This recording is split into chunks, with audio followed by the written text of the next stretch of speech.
अष्टम श्रेणी पिला माने आज आम पढ़ा कार्यफर्द 9 विषय सुना नेउल। यार लेखक होउछंती मंगुचरण विश्वाल। है चल शिक्षण कार्य 1 गोटे अनुच्छेद देछि आस तल लेखाटी को पढ़िबा। पिला माने एटे गोटे अनुच्छेद देछि एहाको तमे भलो भाबरे पढ़िबो हैला। देखो विश्वम्बर विद्यापीठ पुरी सहर एक अग्रणी शिक्षानुष्ठान। चलित वर्ष उक्त विद्यालय प्रतिष्ठार शतवार्षिक उत्सव पालन निमंते विद्यालय परिसर रे प्रधान शिक्षक अध्यक्षतार एक प्रस्तुति बैठक अनुष्ठित हेउथाय। उक्त बैठक रे विद्यालयर समस्त शिक्षक शिक्षयित्री और किछि छात्र छात्री अंशग्रहण करिथांती। आलोचना रे अंशग्रहण करी अंशुमान कहिला, सार एही उत्सवटी केबे पालन करा जिवो? प्रधान शिक्षक आसंता डिसेम्बर मास 18 तारिख रे पालन करा जिवो।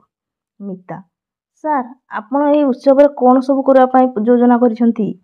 लेखक खेल शिक्षक एही उत्सवटी 3 दिन धरी पालित हेबा पई स्थिर करा दैछि।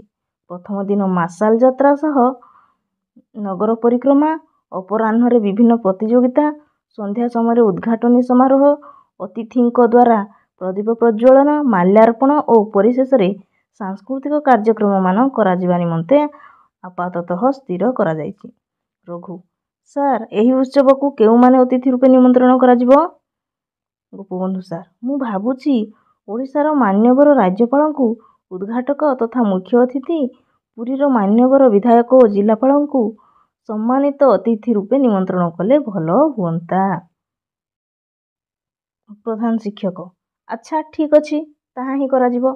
गीता, सार एही उत्सव रे कोन सब सांस्कृतिक कार्यक्रम मान आयोजन हबो? संगीता गुरुमा, हाँ एही कार्यक्रम रे स्वागत संगीत, ओडिसी नृत्य, शारीरिक क्रीड़ा कौशल, लोक नृत्य और आम विद्यालयर गोपबंधु सार द्वारा रचित नाटक तपस्या मंचस्थ हेबा पई स्थिर करा जायछि। जे माने एसबु कार्यक्रम रे अंशग्रहण करबा पई आग्रही सेमानको मो सह जोगाजोग करबा पई कहिबो। मिता और गीता समस्वर रे हाँ मैडम। ताहले शिक्षण कार्य 1 रे केवल अनुच्छेदटी अछि तुमे पढ़िबो। शिक्षण कार्य 2 रे अछि प्रश्न उत्तर। आस ठीक उत्तर पाखरे ठीक चिन्ह देबा। को विद्यालय रे केउ उत्सव पालन निमंते प्रस्तुति बैठक हेउथिला? शतवार्षिक विद्यालय रे शतवार्षिक उत्सव पालन निमंते प्रस्तुति बैठक हेउथिला। ख अंशुमान प्रधान शिक्षक को केउ विषय रे जानिबा पई प्रश्न करिथिला? अंशुमान प्रधान शिक्षक को उत्सव पालनर तारीख विषय रे जानिबा पई प्रश्न करिथिला। गो उत्सवर कार्यक्रम संपर्क रे जानिबा पई किए प्रश्न पचारिथिला? उत्तर मिता प्रश्न पचारिथिला। घ गोपबंधु सार पिलामानंकु केउ संपर्क रे सूचना देले? उत्तर हेबो गोपबंधु सार पिलामानंकु अतिथि मानंक संपर्क रे सूचना देले। उपयुक्त क्रम रे थिबा कार्यक्रम गुड़िक पाखरे ठीक चिन्ह दियो। एठी जो कार्यक्रम गुड़िक हेबार थिला से गुड़िक प्रथम रु शेष पर्यंत कोटा ठीक क्रम रे अछि ताको आमे चिन्हिबा। मोर सेकेंड ऑप्शन टी तमरो ठीक अछि। अतिथि मानक संभाषण, शारीरिक व्यायाम, पुरस्कार वितरण आउ सांस्कृतिक कार्यक्रम हैला। तापर अछि शिक्षण कार्य 3। आस तल लिखित विवरणी टिकु सजाड़ी लेखिबा हैला। एठी अछि पिला माने गोटे विवरणी देछि ताको सजेई के लेखिबा। उत्सवर प्रारंभ रे प्रभात फेरी करा जायतिला। परिशेष रे छात्र छात्री मानकु मिष्ठान्न बंटन करा गला। गत तारीख 26/1/2023 गुरुवार दिन आंभ विद्यालय रे साधारणतंत्र दिवस महासमारोह रे पालित होइतिला। तत्परे पताका उत्तोलन करा जाय जातीय संगीत गान करा गला। अच्छा याकु सजेई के लेखले केमती हेबो क्रम रे?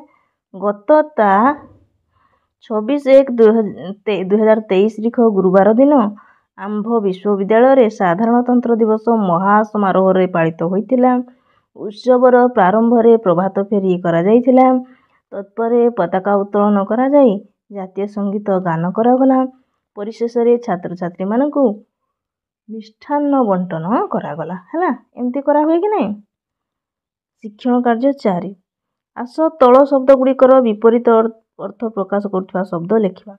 କନିଷ୍ଠ, ଜ୍ୟେଷ୍ଠ, ଆନନ୍ଦ, ଆନନ୍ଦର ବିପରୀତ ନିରାନନ୍ଦ, ପ୍ରାଚୀନର ବିପରୀତ ଶବ୍ଦ ନବୀନ, ହେଲା, ଅନୁରକ୍ତର ବିପରୀତ ଶବ୍ଦ ଅନୁରକ୍ତର ବିପରୀତ ଶବ୍ଦ ହେବ ବିରକ୍ତ। ହେଲା, ତାପରେ ଅଛି ଶିକ୍ଷଣ କାର୍ଯ୍ୟ 5। ଦେଖ, ଆସ ବନାନ ଭୁଲ ଥିବା ଶବ୍ଦକୁ ଠିକ୍ କରି ଲେଖିବା। ପିଲାମାନେ ଯେଉଁ ବାଁ ପଟରେ ଶବ୍ଦ ଗୁଡ଼ିକ ଦେଇଛି ତାର ବନାନଗତ ଅଶୁଦ୍ଧି ଅଛି, ତାକୁ ଠିକ୍ କରି ଲେଖିବା। ଯେମିତି ହୃଷ୍ଟ ପୃଷ୍ଟ, ଏଠି ହୃଷ୍ଟ ପୃଷ୍ଟ ନ ହୋଇକି ହୃଷ୍ଟ ପୁଷ୍ଟ, ପରେ ହର୍ଷ ଉକାର ହେବ। ଏଠି ଦୀର୍ଘ ଉକାର ଦେଇଛି, ହର୍ଷ ଉକାର, ହୃଷ୍ଟ ପୁଷ୍ଟ। ମାର୍ଗଶିର, ଏଟା ଦେଇଛି କ'ଣ ଦୀର୍ଘ ଇକାର, ଏଟା ହେଇଯିବ ସରେ ହର୍ଷ ଇକାର, ମାର୍ଗଶିର। ଅକ୍ଷୁର୍ଣ୍ଣ ଦେଇଛି, ଏଠି ରେଫ ରହିବନି, ଅକ୍ଷୁର୍ଣ୍ଣ। ନିରୂପଣ, ରରେ ତୁମର ଦୀର୍ଘ ଉକାର ହେବ, ନିରୂପଣ। ହେଲା, ଶିକ୍ଷଣ କାର୍ଯ୍ୟ 6। ଆସ କ ସ୍ତମ୍ଭର ଶବ୍ଦ ସହ ଖ ସ୍ତମ୍ଭର ସମ୍ପର୍କିତ ଶବ୍ଦକୁ ଗାର ଟାଣି ଯୋଡ଼ିବା ଓ ଏହି ନୂଆ ଶବ୍ଦକୁ ନେଇ ତଳେ ବାକ୍ୟ ଲେଖିବା। କ ସ୍ତମ୍ଭରେ ଶବ୍ଦ ଅଛି, ଖ ସ୍ତମ୍ଭରେ ବି ଶବ୍ଦ ଅଛି, ତାକୁ ପ୍ରଥମେ ଯୋଡ଼ିବା। ଦେଖ, ଅସଂଖ୍ୟ ତାରକା, କାଦୁଅ ରାସ୍ତା, ମଧୁର ବଚନ, ଏକବିଂଶ ଶତାବ୍ଦୀ, ପ୍ରଚଣ୍ଡ ଖରା। ତାକୁ ତ ଆମେ ଯୋଡ଼ିଦେଲେ। ଚାଲ ତାକୁ ଏଇ ଶବ୍ଦ ଗୁଡ଼ିକୁ ନେଇକି କ'ଣ କରିବା, ବାକ୍ୟ ଲେଖିବା, ବାକ୍ୟ ଗଠନ କରିବା। ଶିକ୍ଷଣ କାର୍ଯ୍ୟ 7। ଦେଖ, ହେଲା, ଏଠି ଦେଇଛି ପ୍ରଥମେ ଆମେ ଅସଂଖ୍ୟ ତାରକାକୁ ନେଇକି ବାକ୍ୟ ଗଠନ କରିବା। ଅନ୍ଧାର ରାତିରେ ଆକାଶରେ ଅସଂଖ୍ୟ ତାରକା ଦେଖାଯାଆନ୍ତି। ବର୍ଷା ଦିନେ କାଦୁଆ ରାସ୍ତାରେ ଚାଲି ଚାଲି ଯିବା କଷ୍ଟକର। ମଧୁର ବଚନ କହୁଥିବା ଲୋକଙ୍କୁ ସମସ୍ତେ ଭଲ ପାଇଥାନ୍ତି। ଏକବିଂଶ ଶତାବ୍ଦୀରୁ ଆଧୁନିକ ଯୁଗର ବିକାଶ ହୋଇଛି। ଗ୍ରୀଷ୍ମ କାଳରେ ପ୍ରଚଣ୍ଡ ଖରା ପଡ଼ିଥାଏ। ଏମିତି କ'ଣ 5ଟି ଶବ୍ଦକୁ ନେଇକି ତମେ ବାକ୍ୟ ଗଠନ କରିବ।